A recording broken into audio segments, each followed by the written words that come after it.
नमस्कार। श्रीमती मोहरी देवी तापड़िया कन्या महाविद्यालय जसवंतगढ़ के इसी यूट्यूब चैनल पर मैं प्रवक्ता हनुमान मन शर्मा आप सभी विद्यार्थियों का हार्दिक स्वागत अभिनंदन करता हूं। प्यारे विद्यार्थियों, बीए तृतीय वर्ष की कक्षा के अंतर्गत हिंदी साहित्य विषय में कथा साहित्य व उपन्यास जो आपका द्वितीय प्रश्न पत्र है प्यारे विद्यार्थियों, उसमें हम कहानी संचयन पुस्तक से कहानी विवेचना कर रहे हैं। प्यारे विद्यार्थियों, विगत वीडियो से कहानी संचयन पुस्तक से कहानी पाठ 6 एक गौ, कहानीकार लेखक है इसके निबंध जैनेन्द्र जी, और इनके इस कहानी के मुख्य जो पात्र है वो है हीरा सिंह, जो कि संघर्षशील अभावग्रस्त व्यक्ति है। कोई समय में ये इनके घर के पुश्तैन पूर्वज जमींदार थे, लेकिन बाद में धीरे धीरे अभावों से ग्रस्त हो गए, पैसों की तंगी होने लगी, जिससे उनका घर गुजारा है वो बहुत मुश्किल से होने लगा। इसीलिए हीरा सिंह है वो बाद में शहर को कमाने के लिए चला जाता है।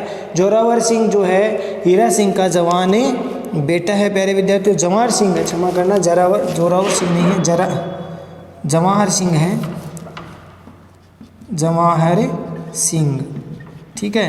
जवाहर सिंह हीरा सिंह का जवान मोटा तगड़ा बेटा है, 19 वर्ष उसकी आयु है।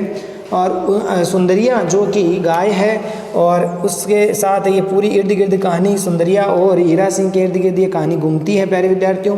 सुंदरिया एक गाय है जो हीरा सिंह के घर में सदस्य की तरह थी। उसका पालन पोषण इस प्रकार से होता था। सेठ जी है वो दिल्ली के सेठ हैं, जिसके यहाँ जो है हीरा सिंह है बाद में चौकीदारी करता है, ठीक है, चौकीदारी के पद पर काम करता है। और विगत वीडियो में हमने पढ़ा प्यारे विद्यार्थियों कि हीरा सिंह का घर परिवार है वो अभावों से ग्रस्त होने लगा, इसलिए परिवार का पालन पोषण करने के साथ साथ सुंदरिया की उसको चिंता होने लगी। सुंदरिया जो गाय थी बड़ी हष्टपुष्ट थी, मोटी तगड़ी थी और अच्छा खासा दूध भी देती थी, लेकिन धीरे धीरे पैसों की तंगी के कारण हीरा सिंह को लगने लगा कि अब मैं इस गाय का पालन पोषण कैसे करूंगा, और साथ ही साथ उसके मन में ये भी आ रहा था कि क्यों नहीं इस गाय को मैं बेच दूं। तो वहाँ गांव के ही एक पटवारी ने उसके लिए 200 रुपये है वो खरीदारी उसके कर रखे थे, देने के लिए तैयार था वो, लेकिन उसका मन रह करके हीरा सिंह है वो सुंदरिया को बेचना नहीं चाहता था। लेकिन कई बार उसके मन में ख्याल आता था कि मैं सुंदरिया गाय को बेच दूं, क्योंकि मैं इसका भरण पोषण वो ठीक प्रकार से मैं नहीं कर सकूंगा। इस प्रकार से इसी विचार के साथ साथ धीरे धीरे उसने विचार किया हीरा सिंह ने कि मैं यहाँ से गांव छोड़ करके शहर को कमाने के लिए जाऊंगा। और वह अपने बेटे को बुलाकर उसने कहा कि बेटा मैं अब जो है दिल्ली जा रहा हूँ, शहर जा रहा हूँ, और वहाँ पर थोड़ा कमाई करने की आवश्यकता है। मैं वहाँ पर कमाई करने लग जाऊँगा तो फिर तुम्हें भी या तुम पूरे परिवार को सहित मैं वहाँ पर बुला लूँगा। तो इस प्रकार से पीछे से तुम है वो इस घर को संभालना। और जोरावर सिंह है वो भी सुंदरिया गाय से बड़ा प्रेम स्नेह रखते थे। वह उसको मौसी कहा करता था, मासी के समान मानता था, माँ की जैसी थी वो भी। तो इस प्रकार से गाय का और हीरा सिंह का संवाद भी यहाँ पर आगे होने वाला है प्यारे विद्यार्थियों। तो वह जब सेठ के यहाँ चौकीदारी करने के लिए उसको नौकरी मिल जाती है, तो सेठ जी ने एक दिन बातों में बात चला दी कि मैंने सुना है कि हरियाणा में जो है, आप तो हरियाणा के पास के रहने वाले हो, तो एक गाय की व्यवस्था करनी है, मोटी तगड़ी अच्छी गाय होनी चाहिए, अच्छा दूध देने वाली होनी चाहिए, कि वहाँ पर सुनते हैं कि अच्छी गाय मिलती है। तो ऐसा ही उसके मन में, हीरा सिंह के मन में विचार आया कि क्यों ना मैं सुंदरिया को सेठ जी के यहाँ बेच दूँ, तो मैं मेरी आंखों के सामने ही वो उसकी रखवाली हो जाएगी, पालन पोषण हो जाएगा। तो वह हाँ भर देता है कि एक गाय मेरे ध्यान में है जो कि उसके रुपए है वो 200 से ज़्यादा है। तो वो उसको कहता है कि मैं उससे ज़्यादा दे दूँगा, 5 रुपये ज़्यादा ही तुम्हें मिलेंगे, लेकिन वह गाय अच्छी होनी चाहिए। तो वह उस गाय की बड़ाई भी करता है कि गाय दूध देने में जो कामधेनु के समान है और माँ के जैसी है, और लेकिन उसका मालिक है वो उसकी मालिक ही बेचेगा तो मैं बेचूंगा। तो सेठ उससे कहता है कि मालिक की क्या शर्त है, तो वह 200 रुपये मांग रहा है, 200 रुपये लग जाएंगे। तो 200 रुपये चलो हम 5 ज़्यादा ही उसको दे देंगे। तो इस प्रकार से वह 5 रुपये ज़्यादा की सुनकर के हीरा को दुख भी हुआ, कुछ शर्म से और ताने से उसने मुस्कुराया भी कि क्या करें, अब देना पड़ेगा, 2-4 रुपये और बढ़ती दे देंगे, ऐसा सेठ जी ने कहा था। और फिर देखिए प्यारे विद्यार्थियों आगे अब कहानी का आगे का हिस्सा पृष्ठ संख्या 67 से हम देखेंगे। पृष्ठ संख्या 67 से आगे अब हम पढ़ने वाले हैं प्यारे विद्यार्थियों इस कहानी को।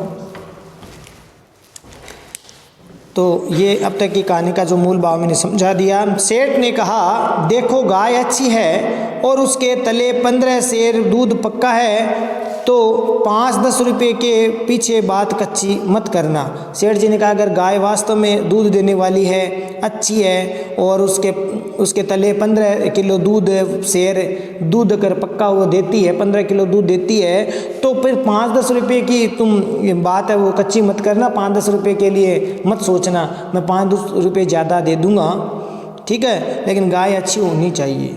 ये कौन किससे कह रहा है? सेठ है वो हीरा सिंह से कह रहा है। हीरा सिंह ने तब लज्जा से कहा, बड़ी शर्मिंदा होकर के कहा, जी सच्ची बात तो यह है सेठ जी कि गाय वह अपनी ही है, गाय और किसी की नहीं है, गाय मेरे घर में ही है, वह गाय मैं बेचना चाहता हूँ, तो गाय अपनी ही है। सेठ जी ने खुश होकर कहा, तब तो फिर ठीक बात है, तुम तो अपने ही आदमी ठहरे, तुम्हारे जैसे 205, तुम्हारे लिए 205, चलो 205 रुपये कर दिए उस गाय के लिए। गाय कब ले आओगे?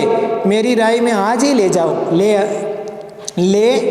आज ही चले जाओ, कि आज अपने गांव में चले जाओ और लेकर के गाय को लेकर के आओ, तुम्हारे लिए 205 रुपये हैं। 205 रुपये भाव बता दिए गाय के। हीरा सिंह शर्म के मारे कुछ बोल नहीं सका। उसने सोचा कि गौ आखिर बेचनी तो होगी। हीरा सिंह मन ही मन सोचने लगा कि गाय का पालन पोषण अब नहीं हो सकता, इसलिए गाय को बेचना तो पड़ेगा ही। और अच्छा है कि वह गांव से दूर कहीं इसी जगह रहे, रुपये 5 कम 5 ज़्यादा ये कोई बात नहीं है, पर गांव के पटवारी के यहाँ तो सुंदरिया उससे दी न जाएगी, लेकिन गांव के पटवारी के यहाँ तो उस सुंदरिया को बेच नहीं सकता, नहीं दी जाएगी।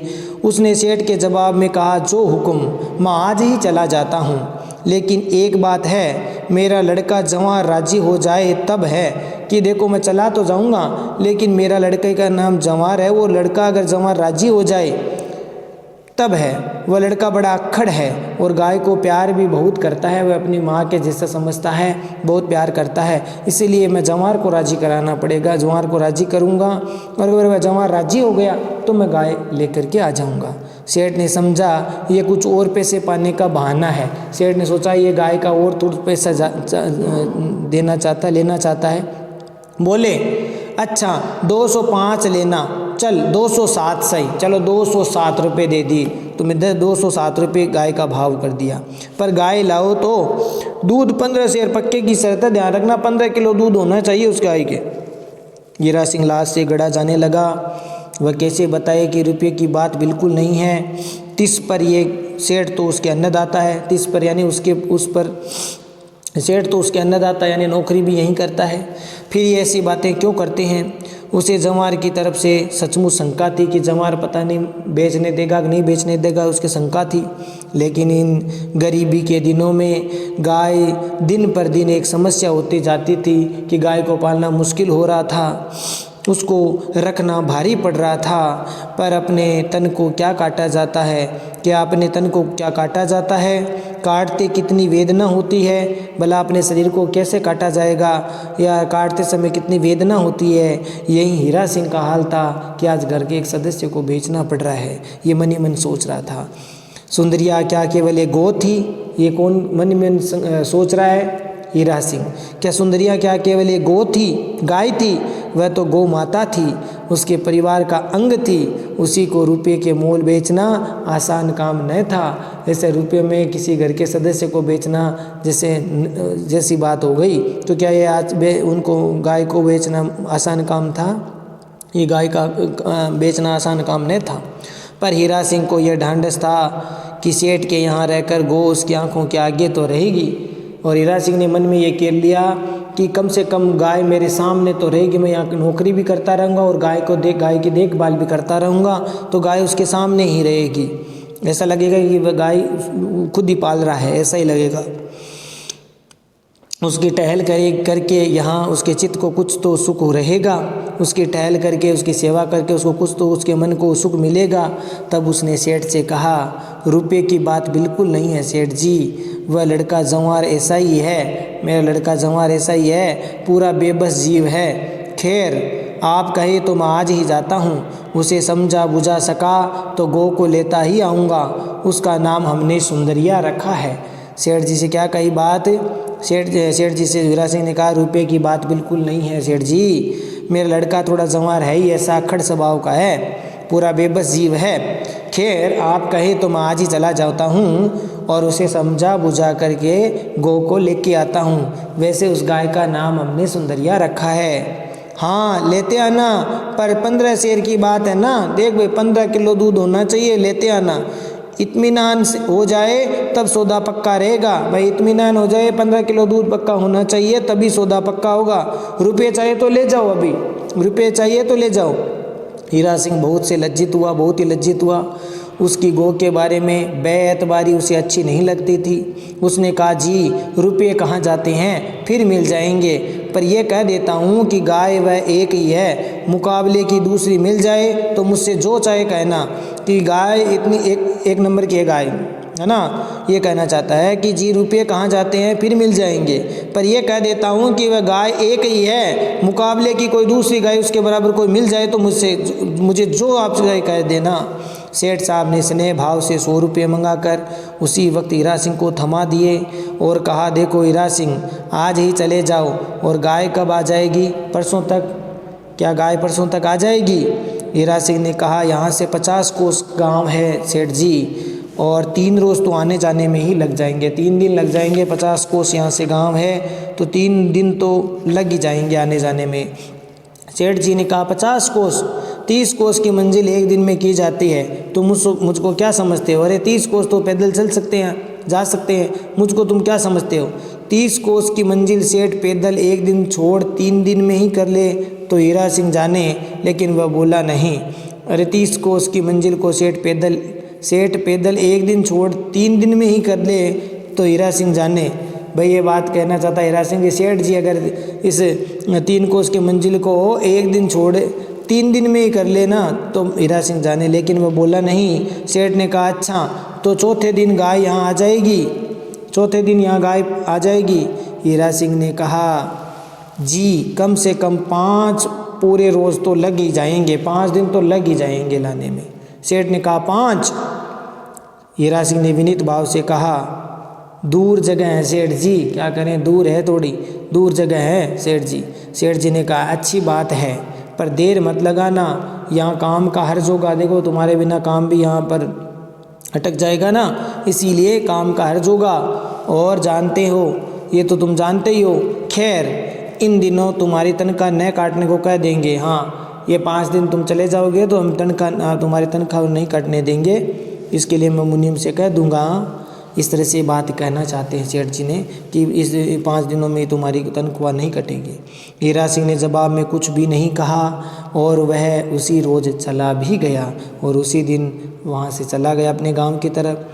ज्यों त्यों जवाहर सिंह को समझा बुझा करके गाय वह ले आया और जैसे तैसे करके गांव गया और 5 दिन बाद में समझा बुझा कर अपने बेटे को वह गाय लेकर के शहर आ गया। अब सेठ के पास आ गया। देखकर सेठ बड़े खुश हुए। सचमुच वैसी सुंदर स्वस्थ गो उन्होंने अब तक न देखी थी कि इतनी स्वस्थ गाय, इतनी सुंदर गाय पहले कभी नहीं देखी थी। हीरा सिंह ने खुद उसे सानी पानी किया, सानी पानी मैंने चारा पानी दिया, सहलाया और अपने ही हाथों से दुआ, उसको अपने ही हाथों से दुआ।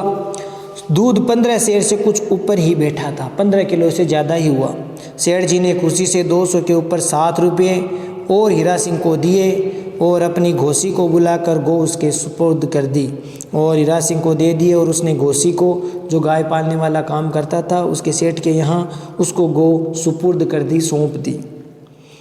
रुपये तो लिए लेकिन हीरा सिंह का जी भर आ रहा था कि उसको ये नहीं पता था कि गाय को दूसरा पालेगा। तो इस प्रकार से हीरा सिंह का जी भर आया, मन भर आया। जब सेठ जी का घोसी गाय को ले जाने लगा तब उसके साथ चलना ही नहीं चाहती थी, क्योंकि वह गाय तो हीरा सिंह की थी और वह हीरा सिंह से प्रेम करती थी, वह किसी अनजाने व्यक्ति के साथ जाना नहीं चाहती थी। तब सेठ जी का घोसी जब गाय को ले जाने लगा तब गाय उसके साथ चलना ही नहीं चाहती थी। घोसी ने झल्लाकर उसे मारने के लिए रस्सी उठाई, लेकिन सेठ जी ने मना कर दिया, नहीं नहीं मारो मत। वह गो इतनी भोली मालूम होती थी कि सचमुच घोसी का हाथ भी उसे मारने की हिम्मत से उठा हिम्मत से ही मारने को हिम्मत से ही उठ सका था, यानी वह गाय मारने वाली गाय नहीं थी कि मार करके उसको चलाया जाए, इतनी भोली गाय थी, वो सरल गाय थी। और जब वह हाथ इस भांति उठ करके भी रुक रह गया, तब गोसी को भी खुशी हुई, अर्थात गाय चलने लगी। मारने की जरूरत नहीं पड़ी, क्योंकि गौ की आंखों के कोए में गाढ़े आंसू भर रहे थे, गाय आंसू बहा रही थी। बहुत मार्मिक कहानी है प्यारे विद्यार्थियों। ये भी गाय के कोए से गाढ़े आंसू बह रहे थे, वे आंसू धीमे धीमे बहने भी लगे, वो आंसू धीरे धीरे बहने लगे उस गाय के। हीरा सिंह ने तो वो जो गाय थी, वह गाय प्यारे विद्यार्थियों बहुत सुंदर गाय थी, और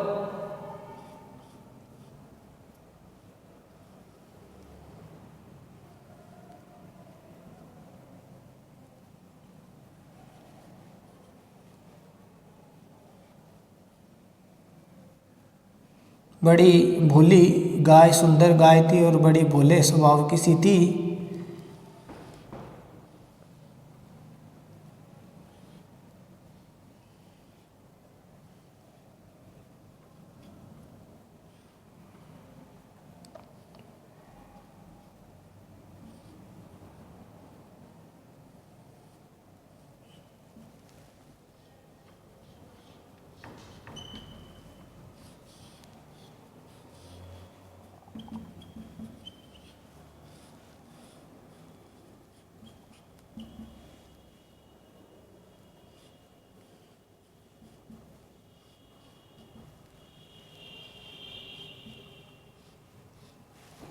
तो ये थी सुंदरिया गाय, और बड़ी भोली थी गाय, और 15 किलो दूध देने वाली थी। तो प्यारे विद्यार्थियों, अब देखते हैं आगे।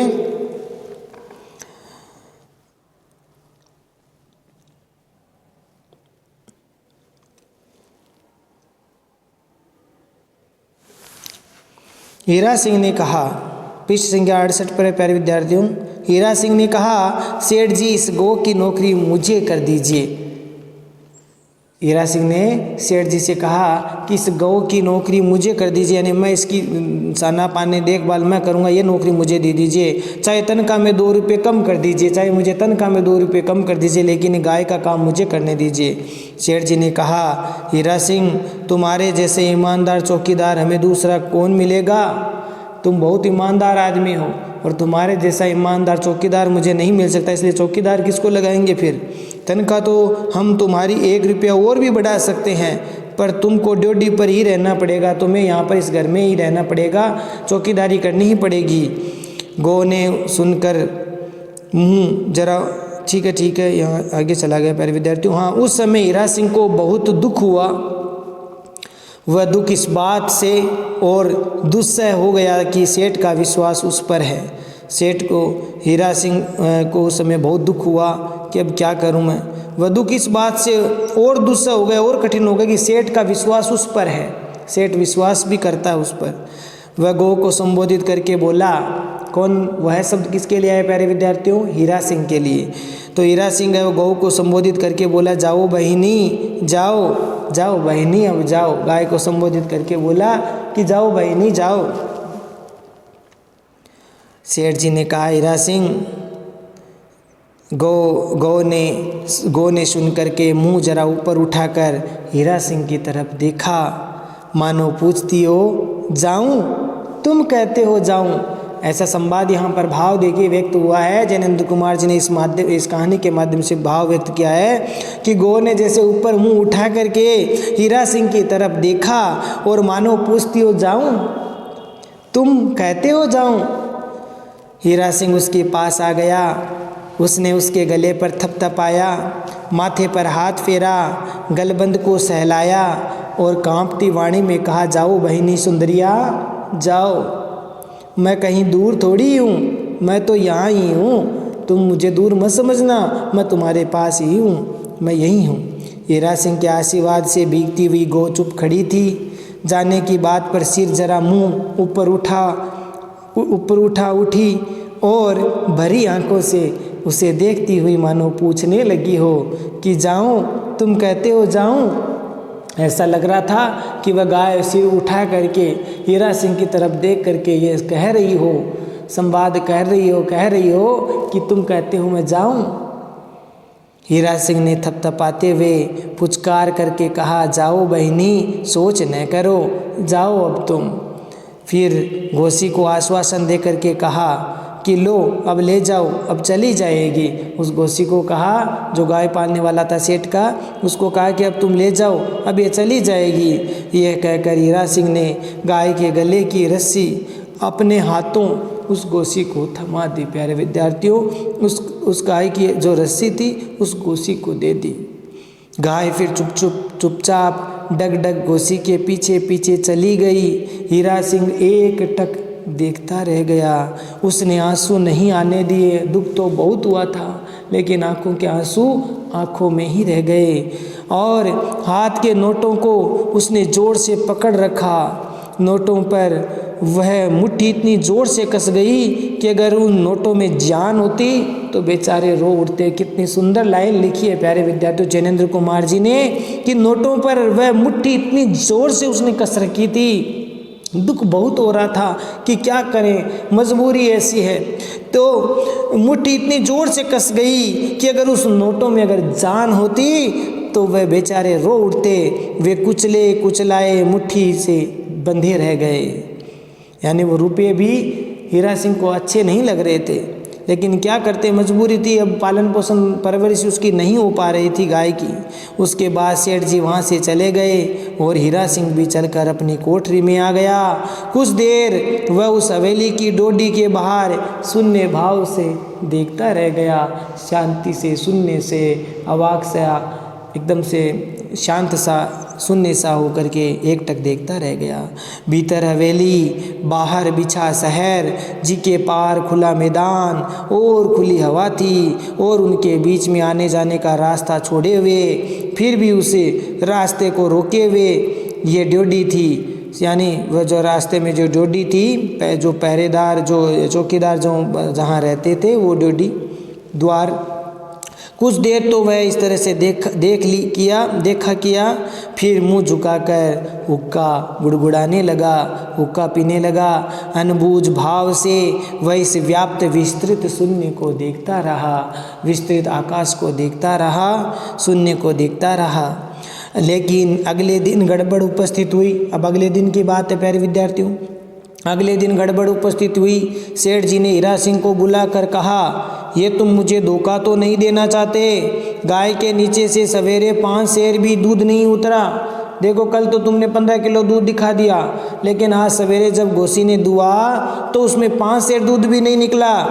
तो तुम मेरे साथ धोखा तो नहीं कर रहे, देना चाहते मुझे? गाय के नीचे से सवेरे 5 सेर भी दूध नहीं उतरा। शाम को भी यही हालत रहा है, और शाम को भी यही हालत रहा। मेरी आंखों में तुम धूल झोंकना चाहते हो? सेठ जी गुस्सा हो गए। तुम झूठ बोल गए कि गाय 15 किलो दूध देती है, और अब तो सुबह तो गाय ने 5 सेर दे दिया, तो क्या तुम मेरी आंखों में धूल झोंकना चाहते हो? हीरा सिंह ने बड़ी कठिनाई से कहा, मैंने तो 15 सेर से ऊपर दूध कर आपके सामने दे दिया था सेठ जी। मैंने आपके सामने 15 किलो दूध निकाला था, दे दिया होगा, लेकिन अब क्या बात हो गई?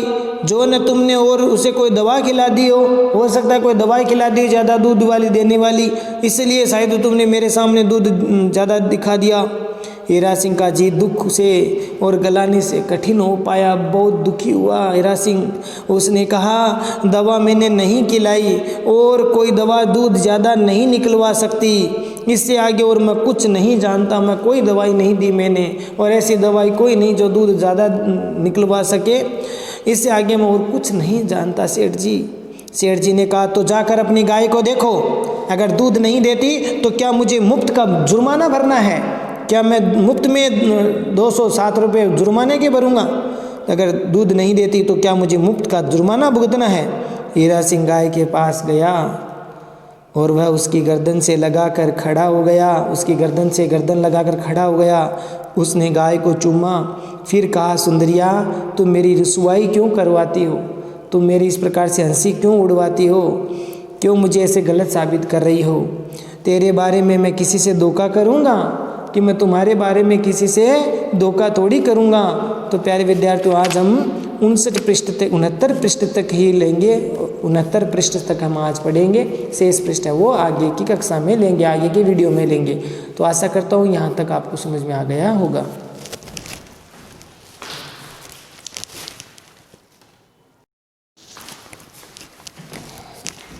तो प्यारे विद्यार्थियों, आज के लिए बस इतना ही।